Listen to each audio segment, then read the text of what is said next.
The road back wasn't supposed to lead to him. The sun was already dipping behind the hills when Amaya Lawrence's car coughed and died at the edge of a lonely stretch of rural highway. The town of Belden Creek, nestled between wheat fields and forgotten time, hadn't changed much in the 6 years since she left. She hadn't meant to come this way. She wasn't even sure what had pulled her off the main interstate. But now, her shiny SUV sat lifeless by the shoulder, hazard lights blinking like a quiet distress signal in the soft dusk. She stepped out, heels clicking on gravel, and squinted toward the road signs. Nothing but dust and the occasional sound of wind stirring up old memories. No cell signal, of course. She should have been annoyed, maybe even panicked. But strangely, she wasn't. That's when she saw it. An old, weather-worn garage just across the field. Tin roof, rusted edges, a crooked wooden sign swinging lazily in the breeze. Dean's Auto Repair. She paused. Dean? Couldn't be. Still, what choice did she have? Amaya made her way across the field, grass brushing her ankles, the scent of oil and pine thickening as she approached. The shop door was half open. Inside, the glow of a single hanging bulb revealed the shape of a man bent over an engine. He looked up as she stepped into the shadowed doorway, and time buckled. Riker Dean. His name slid through her mind like a wave she hadn't let herself remember in years. His hair was longer now, curled at the nape of his neck, his shoulders broader, his face. That face hadn't changed. Steady, quiet, watchful. His gaze fixed on her with a slow recognition that made her throat close. He wiped his hands on a rag, walked toward her. "Didn't think I'd ever see you again," he said, voice like gravel soaked in honey. Amaya took a breath, trying to find footing in this swirl of memory and reality. "My car died out on Route 9, she managed, suddenly unsure of her own voice. "Saw the sign." He nodded once. "You always did have the worst luck with cars." She blinked. He remembered. A silence stretched between them, thick and strange. She glanced around the garage, then back at him. Still working here? Own the place now? Of course he did. He was always the kind who stayed, rooted, reliable. She looked away. "I was just passing through." He didn't answer, just watched her. Something behind his eyes was moving, like a tide coming in. Then quietly he said it. "You remember the last time we saw each other?" She looked up sharply. Of course she remembered. 17, rain, pine trees, one sleeping bag between them, a broken compass, and no way back to the group. And what happened in that forest wasn't an accident, not really. "I do," she whispered. A ghost of a smile touched his lips. "Sad, knowing. I kept thinking maybe you'd say something," he said. "After." "I wanted to," she said. "But we left so fast. My parents pulled me out the next week." He nodded. More silence, deeper now. Then he walked past her and grabbed his keys off a hook. "Come on," he said, jerking his head toward the door. "Let's go get your car." The gravel crunched beneath Riker's boots as they walked in silence toward her broken-down SUV. Amaya followed a step behind, her arms wrapped around herself despite the soft summer breeze. The further they walked, the heavier her chest felt. She wasn't ready for this, whatever this was. Seeing him again had cracked open a door she'd boarded shut years ago, but now that it was open, it was swallowing her whole. He knelt beside her car, popping the hood with the same quiet competence she remembered from high school. No wasted motion, no need to impress, just calm, focused hands. She stood nearby, arms crossed, eyes on the sky, but inside, she was back there. 6 years earlier, junior year of high school, the class camping trip. They'd all been restless teenagers packed into cheap tents and told to bond with nature. Amaya hadn't even wanted to go. The woods smelled like mildew and earth, and she missed her phone. But Riker, he had felt like the only real thing there. That night, their group had gone on a flashlight hike, a game, some kind of trail challenge.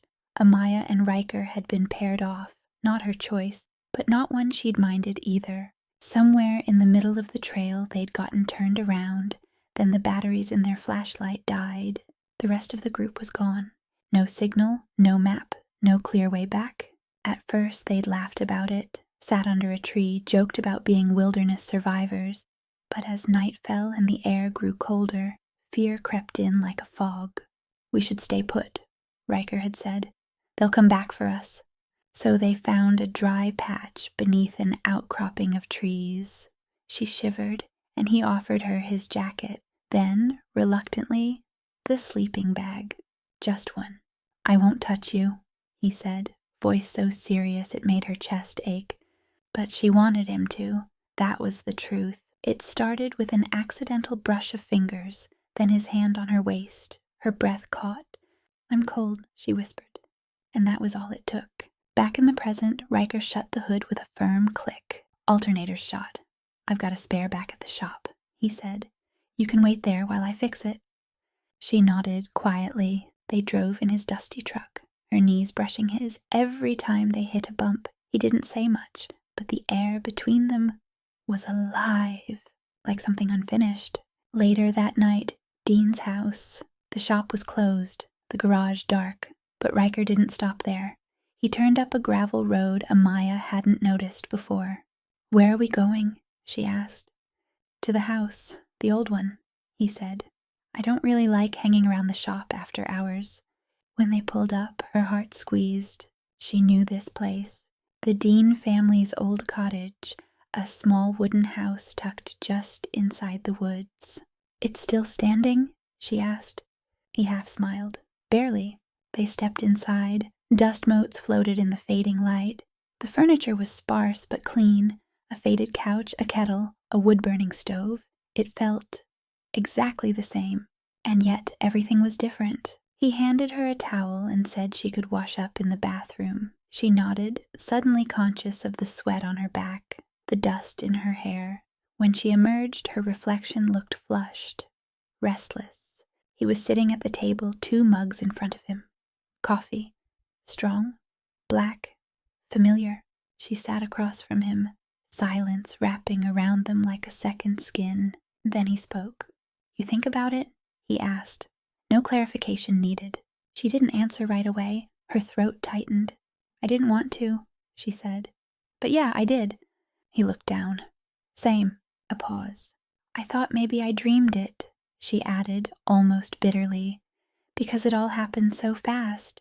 Then you never said anything, and I left." "You left without a word," he said, eyes still lowered. "I didn't have a choice. My parents pulled me out of school overnight." "I know." Another beat passed, longer this time, heavy. Then, quietly, he stood up and disappeared into the back room. When he returned, he was holding something, a rolled-up sleeping bag, faded blue, frayed on the edges. He dropped it on the table between them. She stared at it like it was a ghost. "You kept it?" "I couldn't throw it away," he said. "I tried." She reached out and ran her fingers along the fabric, and then everything cracked. "I never forgot how you looked at me," she whispered. "That night, like I wasn't just some rich girl who didn't belong in that school." "You weren't," he said, "but I saw you anyway." She looked up, their eyes locked, and in that instant, all those years collapsed. All the restraint, all the unspoken things, they shattered. He moved first. So did she. The kiss wasn't sudden, it was inevitable. Their lips met like a memory, finishing itself. Soft at first, like a question, then fuller, deeper, like the answer had been waiting in both their mouths for years. Riker's hands cupped her face like he was afraid she might disappear. Amaya leaned into him, fingers tangled in the collar of his shirt, anchoring herself to something real, something she had wanted to touch again for so long she almost forgot how to breathe. But this wasn't like that first time. It wasn't rushed. It wasn't cold or tangled in panic. It was slow, heavy with intention. And when he pulled back, his forehead resting against hers, both of them breathless, he whispered, "I never should have let you go without saying something." She closed her eyes. "I wouldn't have heard it. Back then, I wasn't ready. And now? He asked. She opened her eyes, looked at him. I'm still not sure, she said honestly. But I'm here. That was enough. They moved through the house like they were retracing their own footsteps, each room pulling them deeper into something wordless. When he led her into the bedroom, neither of them hesitated. There was no tension, no awkward laughter like before, just heat and memory and the slow undoing of time. He kissed her again, slower now, as if reading her breath, her pauses, her need. Her blouse slipped from her shoulders. His hands trembled, not from nerves, but from restraint long held. His shirt followed, revealing the lines of a body hardened by years of work, not vanity. She touched his chest, then paused. You really didn't forget? He shook his head, holding her gaze. I relived it every time I closed my eyes. That was when she kissed him like she had nothing left to lose. They fell into the bed together, mouths moving in rhythm, hands learning the new skin of familiar bodies. His touch was deliberate, trailing along her waist, tracing the slope of her spine like a road he'd once traveled in the dark. The way he looked at her, it made her feel seen, not in the way men in the city looked at her, like a challenge or a trophy. Riker looked at her like she was unfinished business, a chapter he couldn't close, a dream too vivid to fade. The world outside dissolved into the rustle of sheets and half-whispered names. Their bodies found each other again, not like strangers, not like lovers, but something in between. There was a pause once, his fingers tangled in her hair, her lips at his neck, where they both stopped, eyes locked. Still sure? He asked, voice low. She nodded. Then he pulled her closer. Their second time was nothing like their first. The first time had been instinct. This time was a reckoning, and when it was over, when their breath slowed and the room cooled, they lay tangled in silence. The only sound the faint creak of old floorboards and the wind through the pine trees. Later, with her head resting on his chest, Amaya whispered into the dark. I looked for you, online, a few times. He didn't move, just brushed her arm lightly with his thumb. I knew your full name, she added, but nothing came up. I never had much of an online footprint, he said. Didn't see the point. She turned her face up toward him. I think part of me hoped I wouldn't find you. That way I could believe it never happened. His voice was softer now. But it did, she nodded. It did. They drifted off like that. Not in some perfect movie moment, but in a raw, worn-in quiet that neither of them had felt in years. The house smelled like cedar and old paper. The windows let in a thread of moonlight. Amaya dreamed of the forest again, but this time she wasn't lost. The morning light crept in like it was afraid to intrude, soft, golden, almost apologetic. Amaya opened her eyes to find herself wrapped in worn flannel sheets, one bare leg tangled with Riker's. His arm was still draped over her waist, heavy and warm. His breath, slow and even, tickled the back of her neck. For a moment, she stayed completely still. It was dangerous, how right this felt, how natural. But comfort had a strange way of exposing things, and as her eyes adjusted to the light, so did her heart. What now? She slowly sat up, careful not to wake him. Her dress lay across the chair, wrinkled from the night before. His shirt, still warm, was on the floor. She slipped it over her shoulders and padded quietly into the kitchen, where the kettle sat cold on the stove, like it had waited for someone to come back to it. She stood there for a long time, listening to the wind outside, the call of a morning dove, the hum of memories clawing their way to the surface. 6 years. She hadn't planned any of this, and yet it felt like a page that had waited patiently to be turned. Behind her, Riker's footsteps broke the quiet. He entered shirtless, rubbing his eyes, hair tousled, looking younger than she remembered and somehow older too. He paused when he saw her by the stove. You always did like getting up before me, he said, voice sleep rough. She smiled faintly. And you always took the warm side of the bed. He stepped closer, stopped just a breath away. I thought last night might have been a dream. It wasn't. They stood there, not touching, not yet. Then she said it. So what do we do now? Riker didn't answer right away. Instead, he reached for a chipped mug from the cabinet and filled it with water from the jug. Then he looked at her, eyes steady. I don't know, he said. I didn't think I'd ever see you again, let alone have you here. She nodded. Me either. He leaned against the counter, mug cradled in both hands. I stayed, he said after a moment. That year after you left, I waited. Every weekend I thought maybe you'd come back, maybe you'd visit, maybe you'd write. She turned to him slowly. Riker, I'm not blaming you, he added quickly. It's just, I think I needed to believe it wasn't just a one-night thing, even if it was. Amaya's throat tightened. I never forgot you. That landed heavy. He looked down, fingers tapping against the ceramic. I told myself to forget, she continued, because it made it easier. I told myself you probably moved on, got married, had a dozen kids. He chuckled softly. None of that. Not even a girlfriend? He shook his head. Nothing serious. Why not? He looked up, eyes tired and honest. Because nothing felt real after you. Silence. Then she whispered, Same.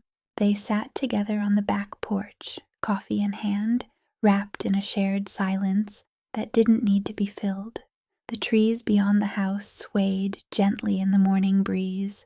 A pair of deer wandered near the edge of the field, unbothered by their presence. You ever miss the city? He asked. She shook her head. Not really. Everything's faster, louder but less full. You seem different now. Maybe I am, she said. Or maybe I'm just tired of pretending. He looked at her then, really looked at her, and this time he reached out and took her hand. No hesitation, no need for explanations. Just warmth and weight and something beginning again. Later she helped him clean up the garage. Oil stains, tools scattered, the hum of the radio playing some old song neither of them recognized. It wasn't glamorous, but it was real. And for the first time in a long time, that was enough.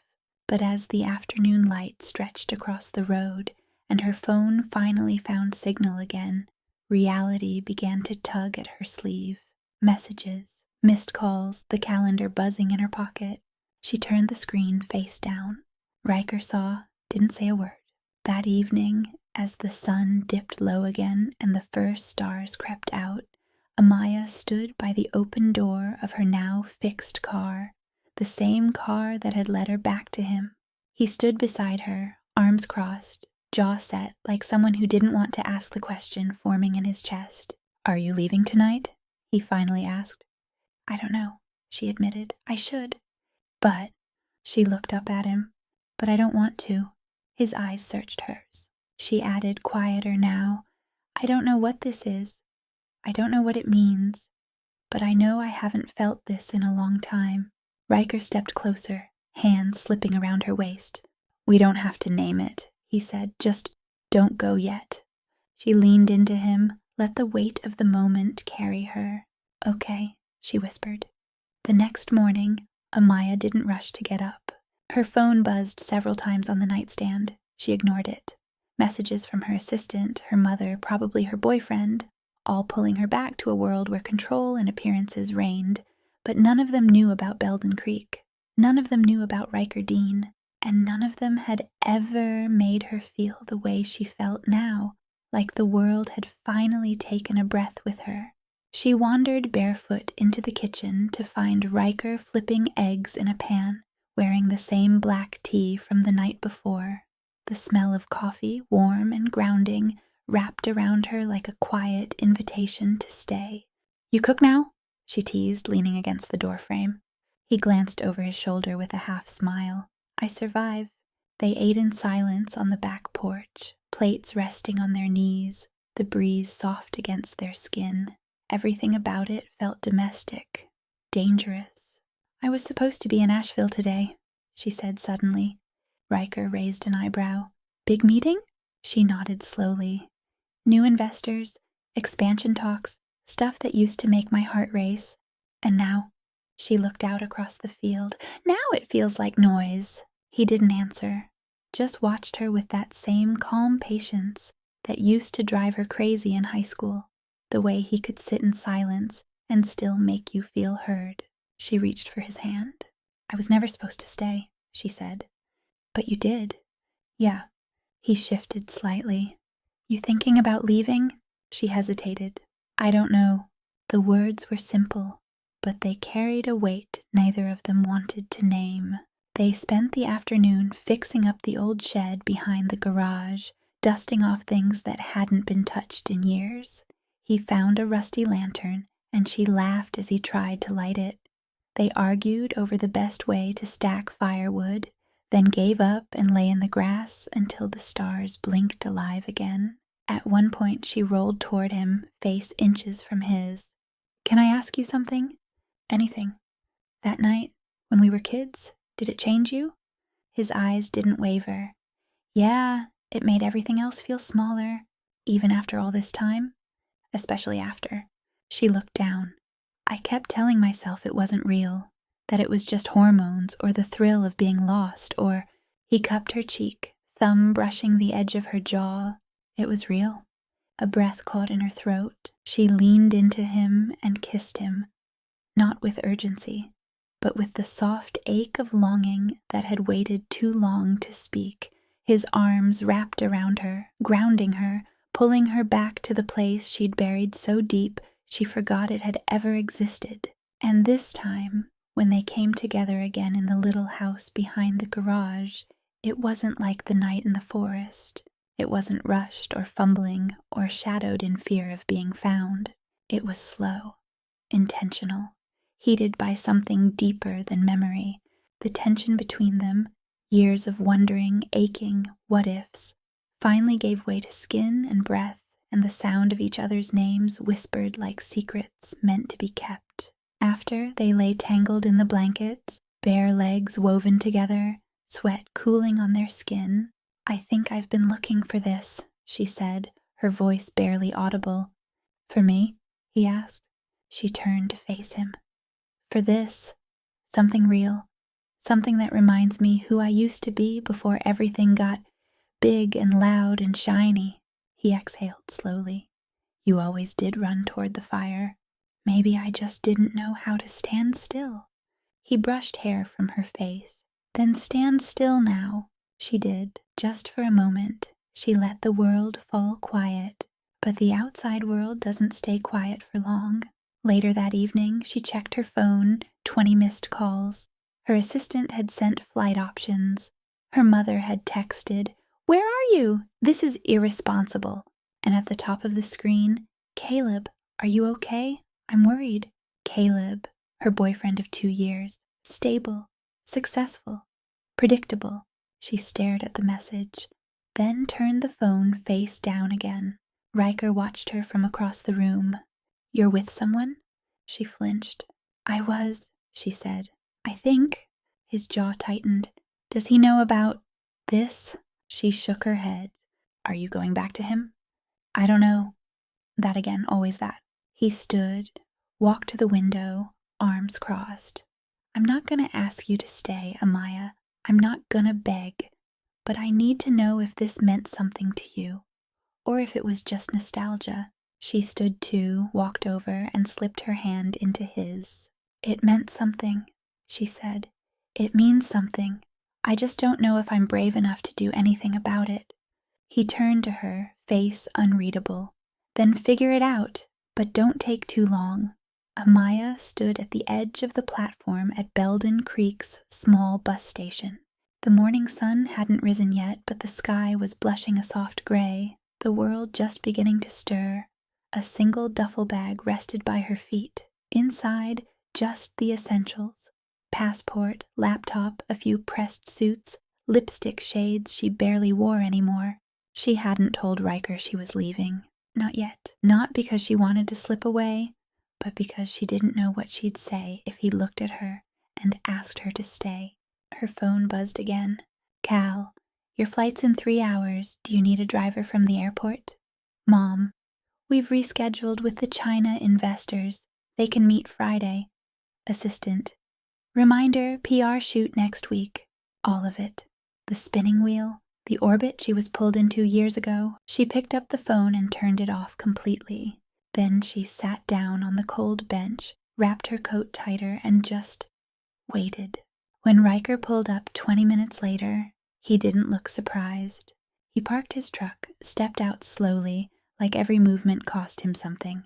"I figured you'd be here," he said, voice low. She stood but couldn't meet his eyes. "I wasn't trying to run." "I know," he said. "You've just never learned how to stay." That landed like a stone in her chest. "I wanted to tell you last night," she said, voice thick. "I kept playing the words in my head, but none of them felt enough." "You don't have to say anything," Riker said. "I just needed to see you one more time before you left." Amaya looked at him then, really looked at him. The man who had once been a quiet boy with paint under his nails and a knack for fixing broken things. The man who now stood before her, hands in his jacket pockets, trying not to show the heartbreak pressing at the corners of his eyes. "I thought I had to chase something bigger," she said quietly. "A life with meaning, power, legacy. But I don't even know what that means anymore. I only know I've never felt more alive than I did with you. That night in the forest. And again, last night." He nodded. "So stay. Just like that. So simple. Stay." But it wasn't simple, was it? It meant dismantling an entire life she'd spent years building. It meant choosing the unknown, the quiet, the in-between. She shook her head. "You make it sound easy." "It's not," Riker said, "but it's worth it." She stepped closer to him, her breath catching. "I don't want to hurt you." "You already have," he said, not with bitterness, but with calm truth. Amaya reached up, cupped his face in both hands, and kissed him. Not with hunger, not with nostalgia, but with heartbreak, with gratitude, with everything she didn't know how to say. When she pulled away, tears shimmered in both their eyes. "If this is goodbye," she whispered, "I need you to know I never forgot you. Not for a day. Not for a second." He swallowed hard. "I know." The bus pulled in, rumbling low, brakes hissing. She turned, grabbed her bag, and then she stopped, turned around, took one long look at him, the man who knew her before the world tried to tell her who to be, and then she dropped the bag. 3 days later, a new listing popped up on the Belden Creek bulletin board. New owner, Creekside Cafe and Books, opening soon. Inside the little building next to Dean's Auto Repair, Amaya wiped down the counter, smiling to herself as she watched Riker through the window. He was under a car again, grease on his cheek, radio humming soft rock in the background. He looked up, saw her, smiled, and just like that the town exhaled. No grand declarations, no sweeping music, just two people who once got lost in the woods and somehow years later found their way back, together.